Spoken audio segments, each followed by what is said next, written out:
അള്ളാഹുവിൻ്റെ റസൂലും സഹാബത്തുൽ കിറാമും ഒരു ദിവസം മദീന പള്ളിയിലിരിക്കുമ്പോൾ ഒരു അറാബിയായ മനുഷ്യൻ പള്ളിക്കകത്തേക്ക് കയറി വന്നു. ഉടൻ തന്നെ അദ്ദേഹം പള്ളിയിൽ മൂത്രമൊഴിക്കാൻ തുടങ്ങി. ക്ഷുഭിതരായ സഹാബത്തുൽ കിറാം ആ മനുഷ്യനെ പള്ളിക്ക് പുറത്താക്കാൻ വേണ്ടി ശ്രമിച്ചപ്പോൾ അള്ളാഹുവിൻ്റെ റസൂല് പറഞ്ഞതല്ല തസ്നുറു, നിങ്ങൾ അദ്ദേഹത്തെ വെറുതെ വിടുക.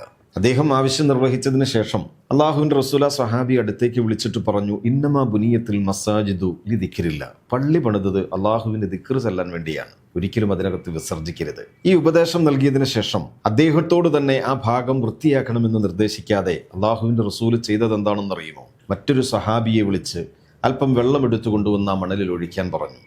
ഇതായിരുന്നു പ്രവാചകന്റെ പ്രബോധനത്തിന്റെ ശൈലി. ഇത് തന്നെയാണ് മൂസാ നബി അലൈഹിസ്സലാത്തു വസ്സലാമിനെ ഫിർഔനിന്റെ അടുക്കിലേക്ക് പറഞ്ഞയച്ചപ്പോൾ അള്ളാഹു നിർദ്ദേശിച്ചതും.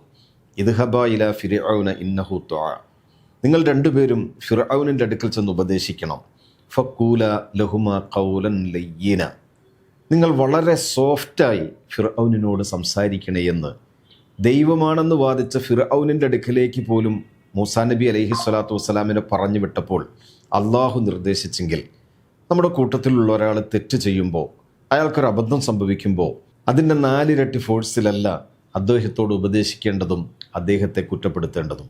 മറിച്ച് പ്രവാചകൻ പഠിപ്പിച്ച, വിശുദ്ധ ഖുർആൻ പഠിപ്പിച്ച ഈ ഒരു ശൈലിയായിരിക്കണം നമ്മുടെ പ്രബോധനത്തിൻ്റെ, നമ്മുടെ ഉപദേശത്തിൻ്റെ മാതൃക.